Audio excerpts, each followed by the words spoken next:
Okay, welcome back to Zupi, the Autotelic Mindset podcast. I'm here with Olympian trampolinist Samantha Smith. Welcome on board, and it's nice to have you. And like I always say to all the athletes, is it's nice if you can spare a couple minutes, hours out of your day, because I know you guys are so busy. So thanks for coming on board here. Thank you for having me. I could talk about sports for hours, so it's my pleasure. Awesome. I love it. And just kind of going off of that, like now that you've competed in Tokyo, like how does it feel when someone says like, you're an Olympian athlete? Does it you have to kind of go back memory lane, or is it still surreal, or what kind of feelings do you get when someone says that to you? Well, it's still sinking in. We actually just received our Olympic rings this week, so I'm pretty excited. Oh, that's awesome. So cool. So it's kind of, it's jogging your memory, going down a little bit of memory lane, bringing back Yeah, some of yeah. those It took a while feelings. to sink in, but in the last week or so, I got my Olympic tattoo last week while I was competing in Italy, which is my first competition really back since the Olympics, and now I have my ring, so I'm kind of reliving the Olympics, and I'm still excited about it. That's awesome. Oh, I can only imagine, but I'm sure it's just giving me more motivation now to kind of push through to, the next years to come, I'm sure. Definitely. Okay, so I kind of want to get into like being from Canada here. Growing up now I hear about gymnastics and trampoline a lot more just because I'm more in tune with the Olympics and sports in general. But how does one get involved in gymnastics from maybe a young age, if that's when you started, all the way to like the national programs? So I specialize in trampoline, and most trampolinists come from an artistic gymnastics background. So artistic gymnastics is that vault, bars, beam, floor, like what you would typically think of as gymnastics. Okay. And I was put in gymnastics at 2 when I had too much energy running around. And I moved into trampoline when I was about 14 at a summer camp. Nice. That's funny. I have a little daughter and she's the same way, and we've already signed her up for gymnastics. So maybe she'll transfer over to that trampoline one of these days as she gets older. So that's funny you say that. I think trampoline, gymnastics especially, is the best sport you can put your kids in. Even if you don't have Olympic aspirations, it's the best overall sports base you can give someone. Oh, I totally agree. Just movement fundamentals 101 is always good. Mhm. So obviously been instilled in you at a young age. And were there ever moments like obviously you start off doing it for fun? When does it become serious, or when did it become serious for you that you want to compete at a national level? Or when did you transfer over from like the gymnastics stuff over to the trampoline stuff? At what age would that have been? So I transferred over at 14, and things kind of snowballed really fast. So I was high provincial level in artistic gymnastics, and I started right away into the junior national level in trampoline. And my fourth competition ever was our World Age Group Championships. So I never really, it took a while for me to really think seriously about Olympic aspirations. And then with regards to that, how did you make that, like what made you transition to trampoline? Did someone say, come try this, or how did that come about?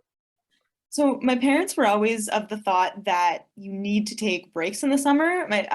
My family were really into sports, but I don't really come from a competitive sports background. Neither of my parents were competitive athletes. They're just regular lifelong athletes. And so they insisted I take a break from artistic gymnastics. And the compromise we found was I would go to trampoline camp. And so it's a Canadian adventure camp. Shout out to them. Thank you very much. And so I did 2 weeks of trampoline camp, and the Canadian national trampoline coach, Dave Ross, was coaching up there. And he told me, well, our national training center is like 10 minutes from your house. You should come try it out. And so then I tried out that September after that summer, and I haven't stopped since, about 15 years later. Oh, wow. Time flies, doesn't it? So So, so from that point on, when did it cross your mind that, okay, I want to be at, the senior level, the world level, like I can make that jump? So I started in 2007, and then in 2008 was the Beijing Olympics. And one of the trials for the Olympics was one of our national meets. And so since I started at the national level, I was included in that, and everyone got to compete. And so I got to see everyone else compete, and I really got excited about it then. You mentioned Canadian gymnastics and being a Canadian trampolinist. I'm so lucky. There's been a really strong foundation built for me in terms of amazing Canadian trampolinists. So we had Karen, Rosie, Jason, Matt competing at the time. So those a couple, all medalists actually. So we had a really strong group of athletes to watch and try and emulate. Yeah, it's good to hear when, the sport is growing, and it's growing when, athletes are, making the Olympics or on the podium. So it's always good to see these sports growing. Like you said, gymnastics, you have different aspects of gymnastics, and you're more specialized in trampolinist, but it's nice to hear that this sport is growing. And I mean, every small town seems to have some sort of gymnastics center, whether, it's just for, recreation, or, to compete at a certain level and then make your way on. So it's so nice to see these little towns promoting it more and more these days. Mm-hmm. So it's funny, you go back to, you said 2007, 2008. And what I love about the Olympics, kind of what you kind of said, like, it just watching someone or seeing something kind of sparks, that little light in you that, I want to do this one day. And I find that's very common in a lot of the Olympic athletes. And I mean, it's motivating for people, I think, that are just watching too. You hear that all the time, right? To get through maybe a tough time in their life, whether it's sports or just something day to day, right? So it's cool that you guys as athletes get to kind of instill that in other people. And the fact that you are watching others, you're like, okay, I want to go for this is really cool. Mm-hmm. And we all train together. I think my coach did a really good job of mixing the groups. Often you might have the elite group that does their own thing at their own time, and it was quite integrated. And so that really allowed those athletes to be leaders in the gym, and for us to be exposed to all the amazing things that they were doing. And also we could see how hard they worked, and that kind of is a natural segue into teaching us how to work hard and lead the next generation into those kind of habits. And I think it's something we'll kind of touch on too through our conversation is, like culture, and especially with your sport, you're an individual sport, but you've already talked about having a team behind you. And I know we'll get more into that as we get into our conversation. But yeah, training and competing with the best people in the world is obviously going to make you better. And I'm glad Canada keeps everyone together, because I know some countries and teams, it's all, you have your own centers, right? Even if you're an American or Japanese, whatever, there might be more than one team, so to speak. So I think it's smart of them to keep everyone together, because you're only going to make each other better in the end, right?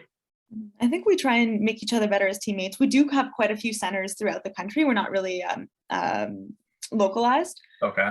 But we do a good job of trying to include everyone. So we've had lots of international athletes come train with us, and I'm sure we'll get into that a little bit more later. Awesome. So, Cass, so we have 2008, you kind of sparked your interest, and, now it's 2020 where you competed at Tokyo Olympics. And I mean, for you as athletes, like, it seems like such a long time, but I know it probably went from 2008-ish to 2020 in a blink of an eye on how fast the years come for you athletes.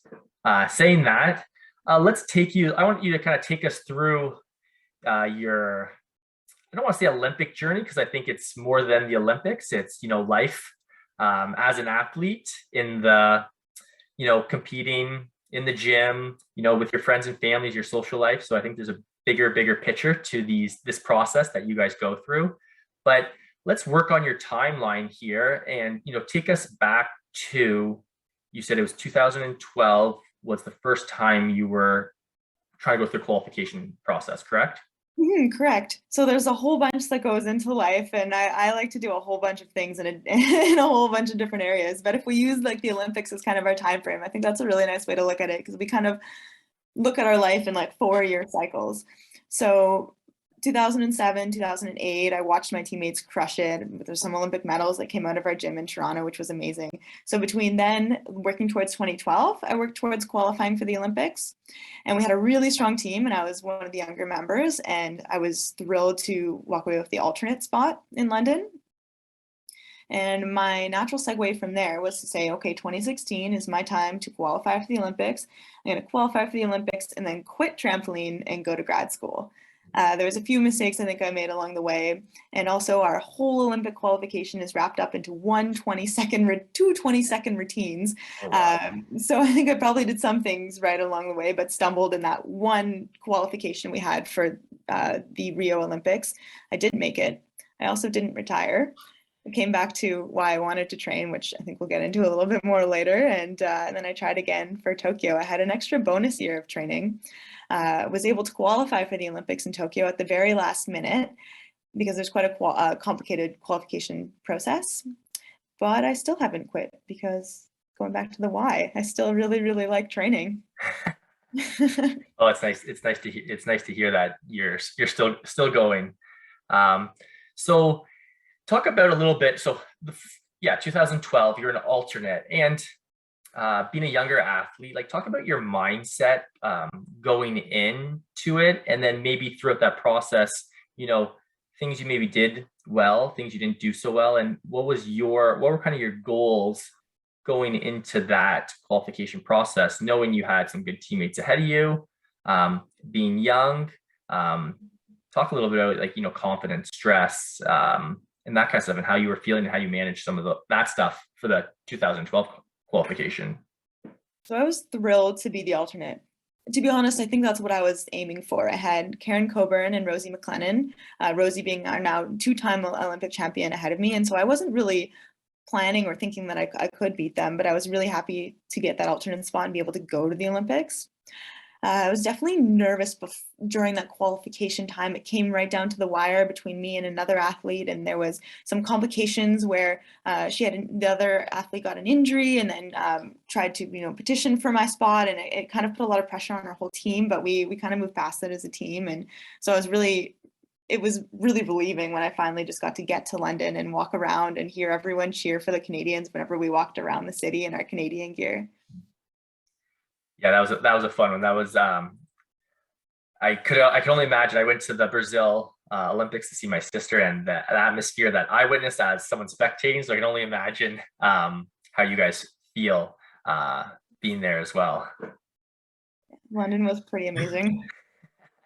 So from regards to, so sometimes it's nice to be, in your case, the younger one, or let's call it can sometimes be the underdog, and sometimes stress is relieved in that situation, and sometimes we can end up performing better or overperforming, as someone would say. So in your case, it seemed like a little bit of pressure was taken off you with regards to just having some really, really elite level candidates ahead of you. So what were some of like your tools and strategy you used, or what did you learn along the way with regards to some of the people you work with regards to coaches, whether it's strength and conditioning, like mindset coaches, in order to prepare you for that moment? Because you're in a rare situation, you're an alternate.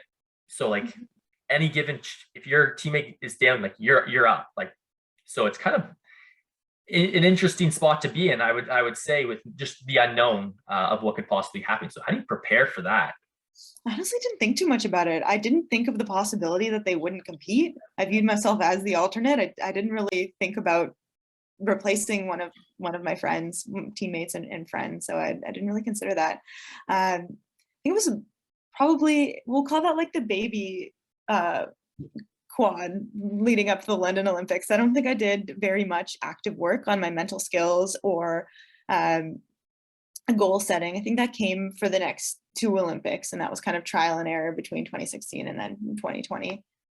Okay, nice. So saying that, we'll kind of let's dive into like the next kind of two Olympics, because it seems like this one was just a learning experience for the most part, and just kind of, I guess, say, absorbing and taking it all in, because I know there's lots to take in, and just although you didn't compete, you gained a lot of experience by being there and training with a lot of these other high-end performers. So yeah, so now you're not necessarily the young one on the team, and now your goals and aspirations, I think you probably have put a little bit more pressure on yourself to this is the one, like you're saying before. So yeah, let's ride through that process through, was it 2016 to 2020 to where you are now. And I want you to talk a little bit about like balancing your life with sports, family and friends? And were you in school at the time, or you did all your schooling afterwards? No, I've kind of been in school throughout. So I Yeah. did my undergrad for the most part. I finished in 2015, so it kind of straddled that London uh, quad and then into the Rio one. And then I did grad school 2016 to 2018. Okay, so So run all us through. throughout, all Yeah, the things. that is yeah, that's that's tough. I've heard some stories, and trying to manage and juggle all of that, especially competing international, is tough. So yeah, take us through a little bit of like what I call the balance board, and that's just your sports, your careers, family and friends, your relationships, and your personal development, and trying to balance that as best you can in order to perform your best, whether it's in sports, whether it's in school, whether it's you know, with your friends and your relationships or your personal development. And yeah, walk us through how you managed all that. Well, I think when I was younger, I was maybe just a superhero. No, I think my balance board was just things tacked on top of each other and piled, and I felt like I could give 100% to everything. That I felt like I was successfully giving 100% to everything all the time. I was doing all the social things. It was my first time, at university, and I was doing lots of new sports and training and school. And then in retrospect, I should know I didn't study math, but you can't do that. And I don't think I recognized how tired I was all the time and that I did quite well, but there was probably more potential on the table had I focused on any of those particular aspects. So that's probably one of the biggest things I learned between 2012 and then 2021 when I was successful in going to the Olympics is as an elite athlete, we really want to be perfectionists about everything we do. We want to do our best in school and our best with our friends and our family and our best with our sport. So it was a really big learning curve to really recognize that I couldn't do that all. And I had to pick apart my goal and divide that focus. And so I kind of had to make some concessions. When I was in grad school, I did less working out. While I was closer to the Olympics, I did less social things and less other dangerous sports that I like to do. So really giving yourself a break and lowering your expectations, knowing that you only have so much energy and so much time to put your focus towards was a really big learning curve for me. And were there some just moments where you're like, maybe you were trying to give 100% in everything, and when you went to one thing and then transition to the other, you're like, whoa, like I don't feel the way I want to feel, and then looking back, you're like, okay, that makes sense. Maybe I shouldn't have gone to that social event, or maybe it's just like I had an exam that day and I stayed up till wee hours of the night, and now I'm paying for it in my Mhm. sport, and vice versa. Were there some like aha moments like that where it kind of put you in check, where okay, I have to find a way to manage this? Yeah, the aha moments were definitely a little bit in hindsight, but there was that exact situation where I would train really late and then go try and study and then take my exam the next day and not feel like I did that well in the exam, but then also not feel like you were giving your all to training. And so I had to really recognize that I was going to prioritize school, finish my degree, and then prioritize sports, and then and divide my focus a little bit. Okay, nice. So you put school ahead of your sport in that particular moment. Early on in grad school, Okay. another learning curve. I didn't put it first, and then I realized I needed to if I was going, if I was going to finish it. Oh, that's all part of the process, right? That's funny. Yeah, I talk to these Olympians, and like I always laugh because like you guys, you literally eat, sleep, and train. So to throw in something like school, or some sort of side job or side hustle that you're doing, like it just blows my mind how you can add one more thing to your regular routine of eat, sleep, and train, so to speak. So it's funny you say that. Yeah, I think there's some tricks in making it work. So one of my tricks is I'm just one of the most energetic people I think you'll meet, and I think that works a little bit as a crutch, but it also really helps me do all of these things at once. So with regards to it was 2016. Like, I know it's kind of a bit of a soft spot for you because that was the one you were really gunning for, Mhm. and not making it, what did that like, how are you feeling in those moments, and how did you rebound from it? Did you have to do a lot of kind of self-reflection to see where you could have tidied up a couple things? Play us a little bit through that, because then we can move right into Tokyo and see where things went right there. And it's kind of a perfect segue because a lot of the things I learned in 2016 I then tried to use in 2020.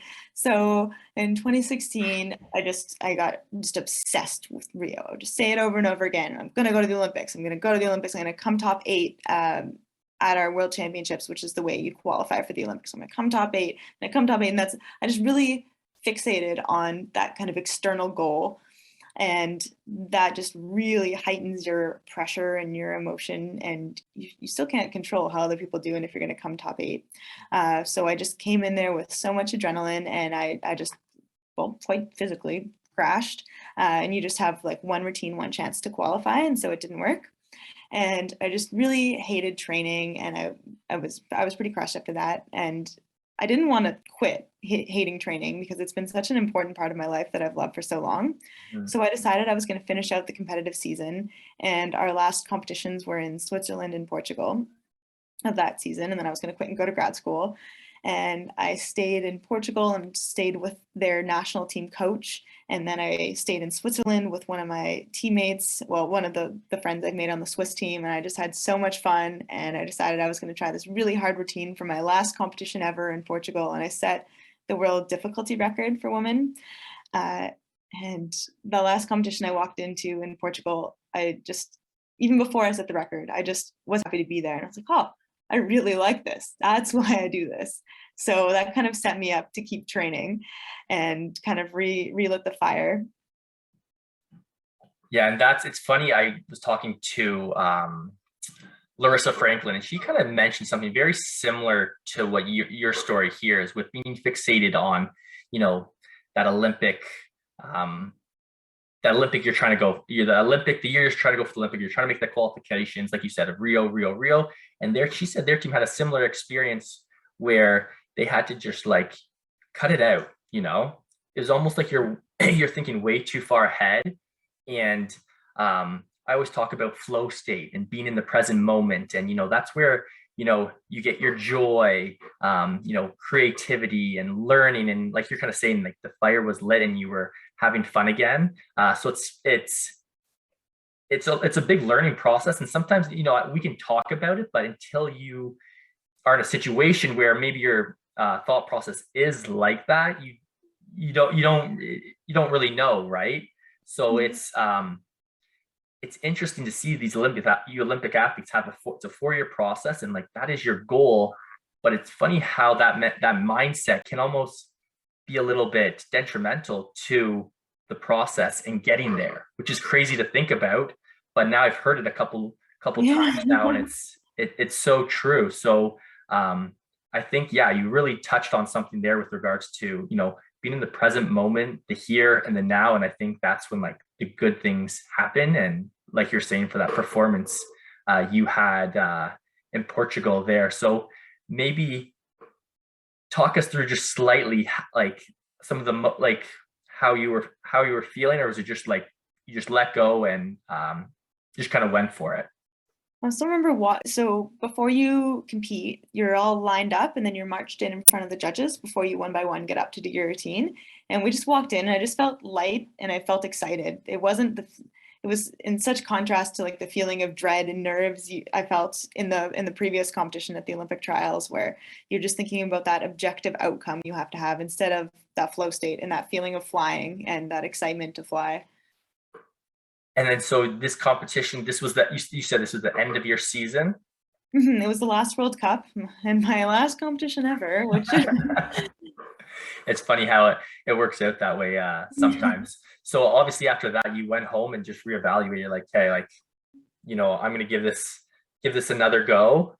And now going into, so that was 2012, correct? Okay. Sorry. So that was after 2016, where right. I hadn't made it, and I was quite upset. I'll finish out the season. I'll try this one last competition in Portugal. I'll go for this world record, and I got the world record, and I loved competing. I think I would have loved competing even if I had fallen on that world record routine. Absolutely. And then so now, like, I would say that's 8 years. Like now you're going into 2020. Like you're, from what you're saying is you're in your prime, or you're hitting your peak for your prime as a trampolinist. Mhm. Generally speaking, I know that's different for everyone, but I think I read in your notes, you're like the older one on the team now. You have the kind of the little ones to look after. Not that they're little, but Yes, I went from the youngest to the oldest in 1 year. it's crazy. So, is it something you take upon yourself, being like an older athlete, or just more, I'd say older, but more experienced, that these younger athletes, were they pushing you, or just helping guide them? Was that something that you think worked in your best interest going into 2020? Definitely. And one thing I tried to do was make goals that were not this objective external goal, place top 8, go to the Olympics. And so one of the goals I came up with my mental skills coach was to think about the legacy I wanted to leave in the gym. And so you're walking into the gym every day, or the bare minimum, being a positive presence and working hard and setting a good example, but then more than that, kind of leading the next generation. And walking in, being a leader and being a positive presence, like, helps your own training and gives you Yeah. the best footing to do well at the Olympics. But focusing on that from a more intrinsic perspective and on a leadership point of view was really, really helpful. And I agree with what you're saying. And I think like its intentions are so big, and we talk about goal setting quite a bit, but I think intentions are part of the process when we are setting goals. Like you said, we have that 4-year big goal, but we can't get too fixed on it. So setting these day-to-day, month-to-month, year-to-year intentions, I think that's, from what you're saying, is a big part of the process, and to help you stay kind of in the present moment while you're competing. Definitely. So talk about, okay, so we're going to 2020. Okay, so talk about 2020 is a crazy year, as we know. For So maybe, everyone, yeah, so maybe let's see from your lens, when was that qualification competition? Did it get pushed back? How did that work, and how did that play out for you as a trampolinist in your sport? So our qualification process was, you could earn a spot either by coming top 8 at the World Championships or through our World Cup circuit. And so there was about 6 World Cups, and you got points based on where you ranked on each one. And our World Championships were in Tokyo in November of 2019, and that's actually where I earned my spot. Although there was some loophole rules, we didn't know if I would have a spot at the time. Okay. So my qualification wasn't so much affected. The last World Cup of the series was Canada decided not to attend because it was when we still had pretty strict quarantine rules on returning to Canada. Okay, so you weren't affected by that last tournament, then, is what you're saying? Yeah, I've earned my spot earlier. However, I was hoping I'd be able to go to the last World Cup and see Yeah. if I could earn a spot that way, because we really Yeah. didn't know if I would get a spot, because it was supposed to be that only 3 countries could earn 2 spots, and we were the 4th Okay. country in line, and so there was a lot of unknowns. Gotcha. And then was that it takes some pressure off you think? One, by qualifying, in this case, early, and then 2, wanting to compete in that last event and not competing. Did that throw anything off in a good way or a negative way for you personally? The last meet didn't affect me as much, but it's almost the opposite. The unknown of not knowing if I had qualified and having to wait until just a couple of weeks. I think I found out 3 weeks before we left for the Olympics. Was really hard. It did kind of increase that fixation. Am I going to go? Am I going to go? I think if I had known earlier that, yes, I'm definitely going, I could have just focused on the preparation and not on kind of trying to prepare myself for what would happen either way. I might go and I need to prepare to go to Tokyo and do these things, or I need to prepare to kind of sit with my feelings and reflect on not going. Yeah, what a process. Like, you guys had to go through, and for all sports, right? That unknown is, sometimes like you guys talk about controllables and uncontrollable, but this is just such a big uncontrollable, but you almost need to know, because it's the next months, weeks, days, how you prepare yourself, it makes a difference, right? Oh, definitely. So yeah, I always say I look up to you guys as Olympians, but I don't envy you with all the stuff you guys have to go through.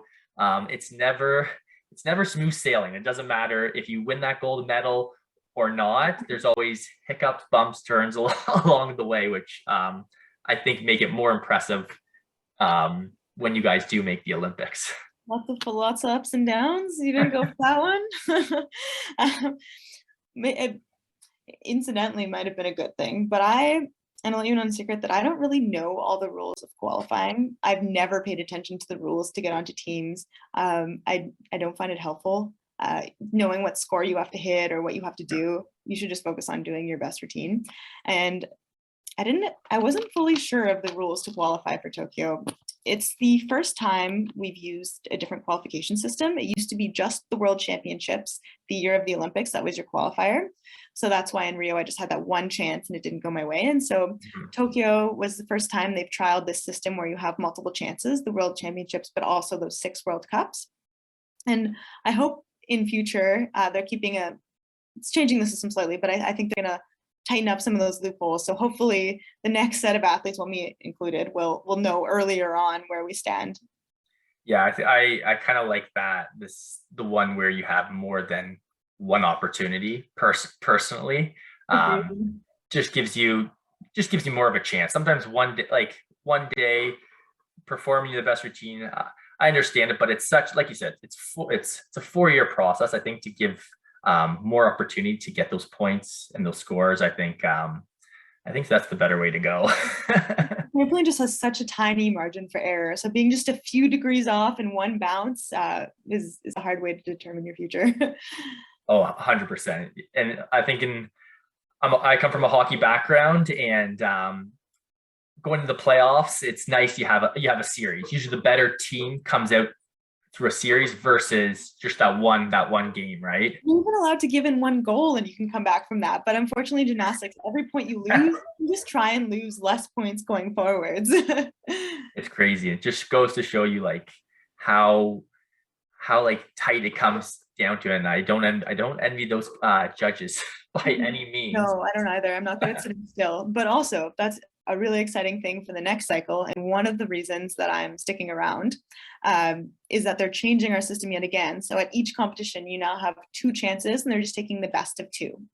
So we used to be in trampoline, you compete 2 routines, they both counted, but one was more about form and grace and style, and the other one was all about difficulty. Now you just get to do that difficult routine twice, and they pick the best of 2, which gives you a little leeway, but also that's the more fun routine. It's way more awesome to just go do a bunch of cool tricks, and it's my strong suit. So I'm really excited.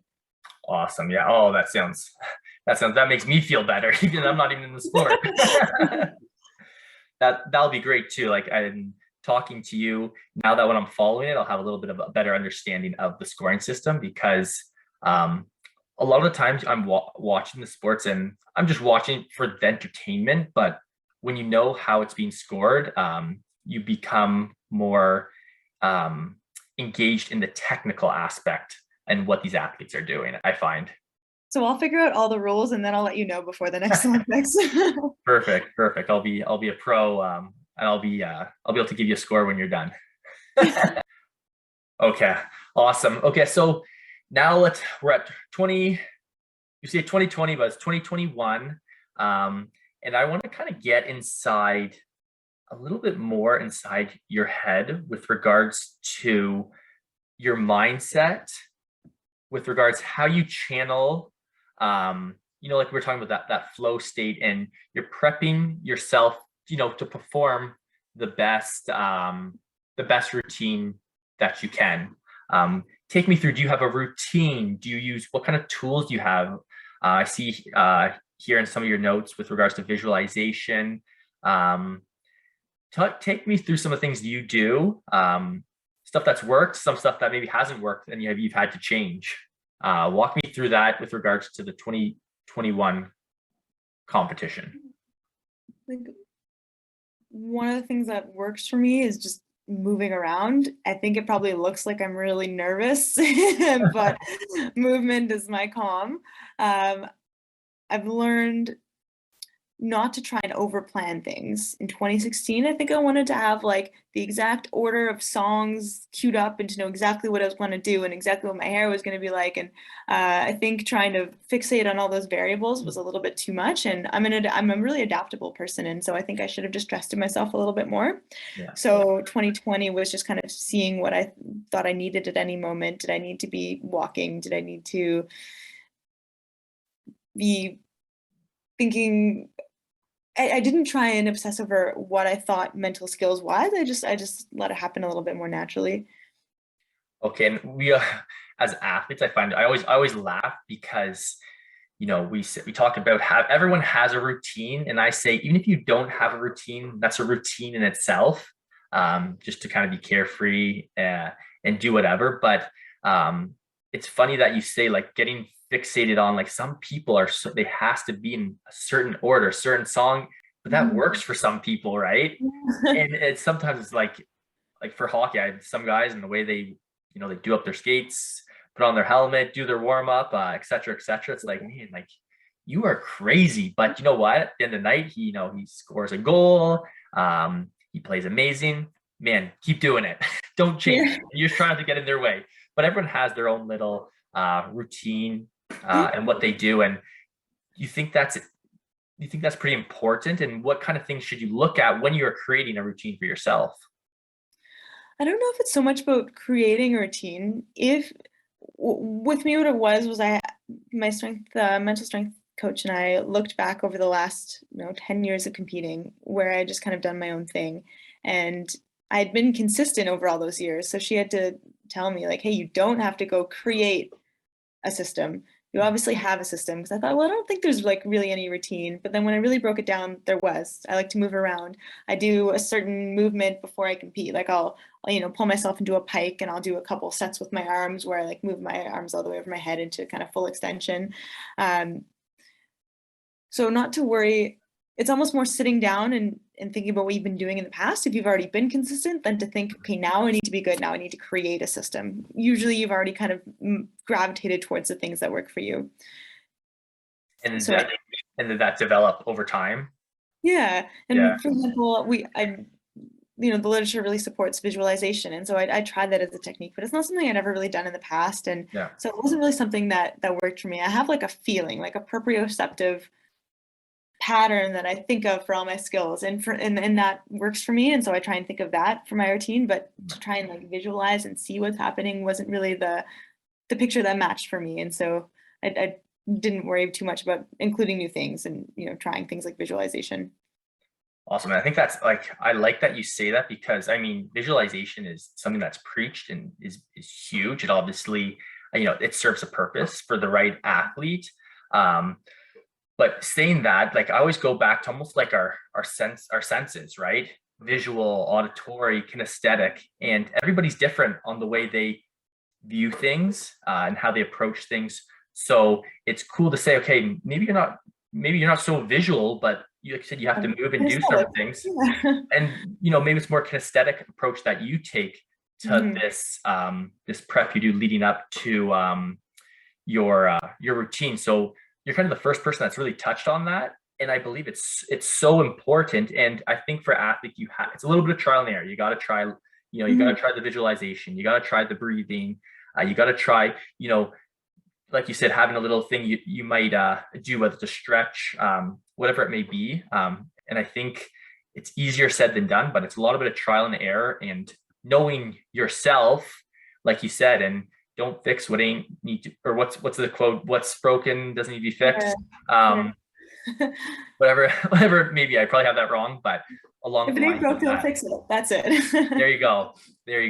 So just staying true to what's working.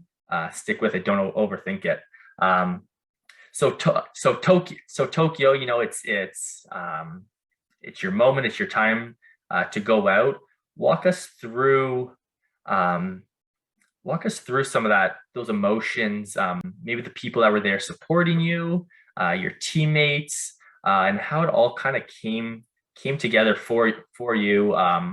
You know, if you want to round off the week, the couple days, or just that day itself, let us into your little bubble with all these people that kind of helped you get there, and then you going out to perform on the big stage. Yeah, I almost wish the bubble was a little bit bigger. I was hoping, my friends and family and even other teammates could have come to Yeah. Tokyo to watch. It was a pretty closed event. I owe being there to all of those people, my family, my friends, my partner, and a whole host of coaches like strength and conditioning coach and mental skills that kind of got me there. I remember being pretty calm actually competing. So you have your podium training, which is the one day you get to touch the competition equipment before you compete. And I remember I think I hit 100% of the turns I intended to take, and looked around and people, looked nervous, and I thought, well, this is great. Like, I'm not nervous. My skills were great. And I was still pretty calm going into the competition. There wasn't a lot of external pressure on me. No one was, no one would have bet that I would win, and I didn't bet that I would win. So there wasn't like that. We mentioned earlier that feeling of coming in as the underdog can be really helpful. Mhm. So I was one of the last people included in the Olympics, and I was kind of in that underdog spot. So I felt pretty good and pretty focused. I think right into the last minute. I let things go right when I was kind of getting onto the trampoline, where I thought this is the only time, my friends, most of my family will ever see me compete. Oh no, what if they see the one time it goes badly? And I think that's where I let it go right at the end. Yeah. And I looked around and there was these big distracting cameras, and we've never really had cameras in any competition I've been in before.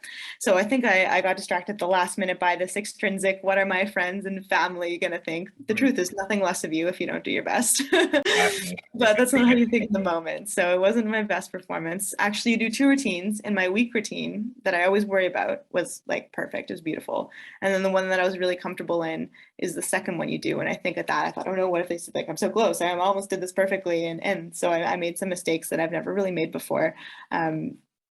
During that second routine called your optional routine.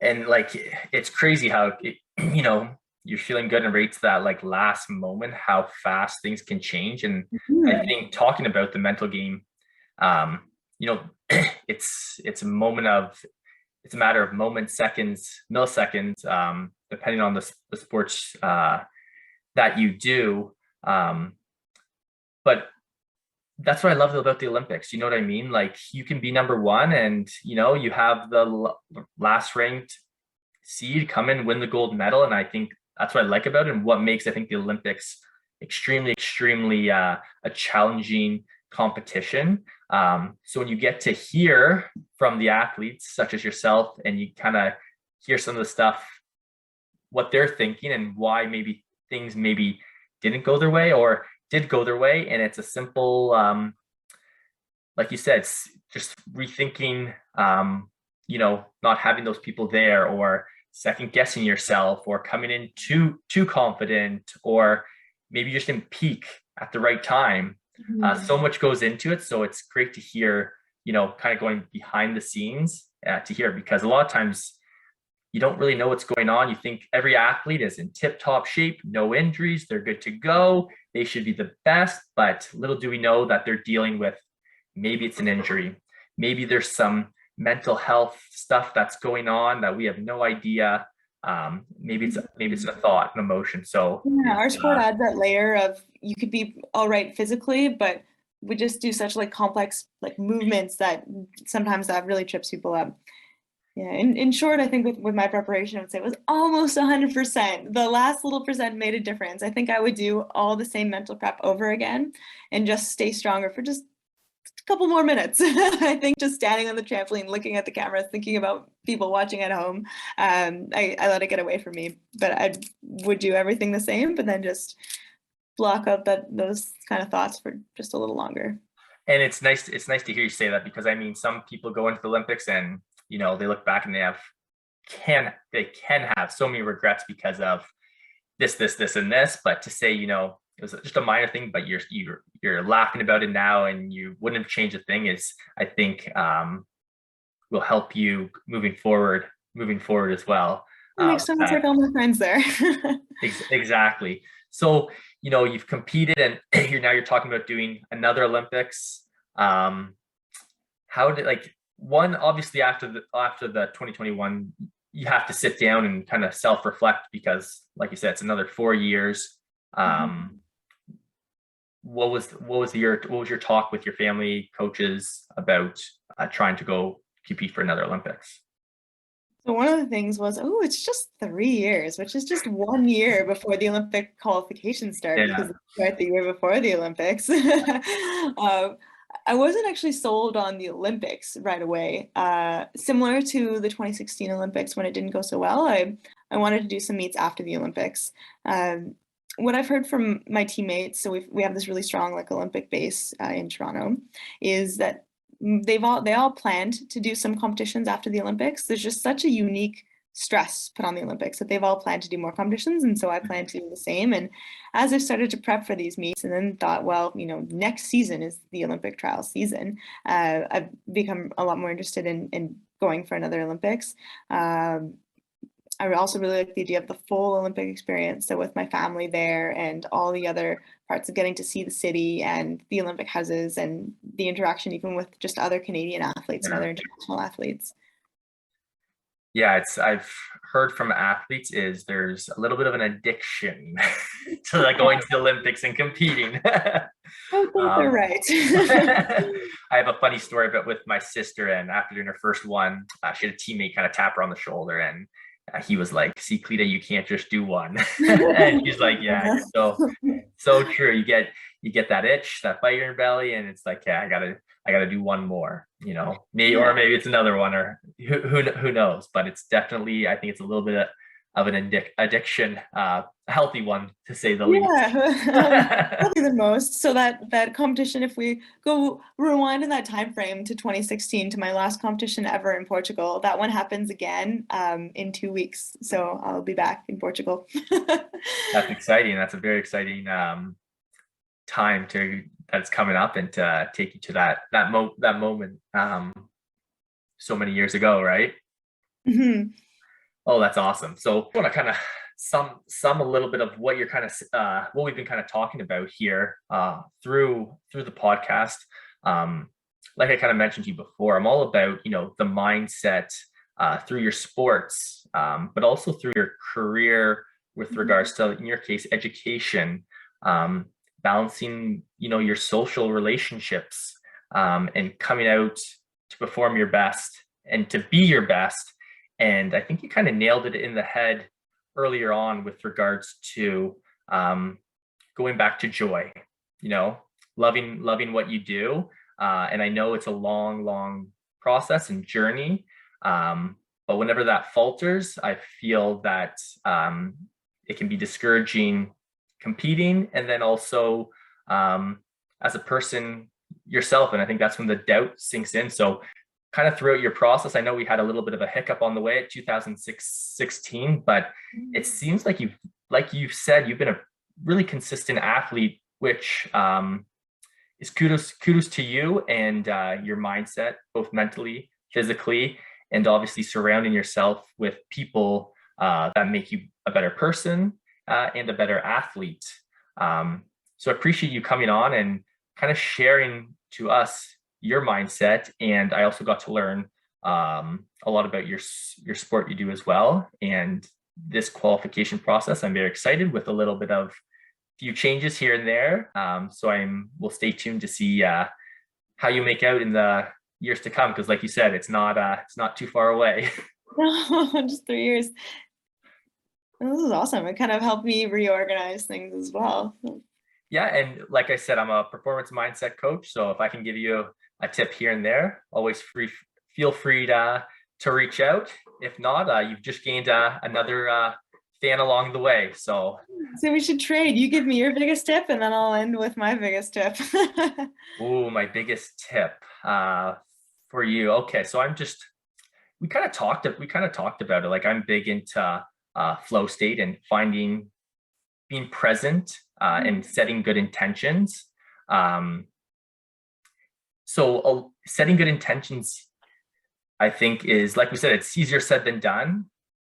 but just staying in tune with those intentions, living day by day. And, like we talked about before, whether you're visual, auditory, kinesthetic, and using and learning about those tools and techniques that work for you and staying consistent in your mindset, in your prep, I think is my advice, but it's not really advice because we've talked about it already. I just want to reiterate, it's easier said than done because it takes practice and a lot of hiccups and experience gained and lost along the way to find out what exactly works for you and how you utilize those tools. So just keep doing what you're doing, really, is what I'm trying to say. Thanks. And to everyone else listening, I'm pretty much just going to echo you, but in the way that I think about it, it's kind of similar. It's just like going back to your why. Trampoline is fun. Like we put a lot of pressure with this 20-second routine to qualify for the Olympics, but at the end of the day, you're flying, and we do it because you're flying, and it's that flow state. It's that feeling of linking trick to trick that just feels just wonderful when you do it right, and it does feel flowy. I love it, and I'll leave you with one last thing, and maybe you'll use it or come back to it. And it's my favorite quote that I live by, and it's all about being in the present and all about your why. And it goes like this: where are we? Here. What time is it? Now. What are we? This moment, this opportunity. Something I live by. So I'll pass. Maybe my quote will be a little bit more better advice than my advice. I love it. Awesome. Well, thanks again for taking your time out of your day to sit down and chat with me. And best of luck moving forward. I'm excited. Thank you so much for having me. This was great.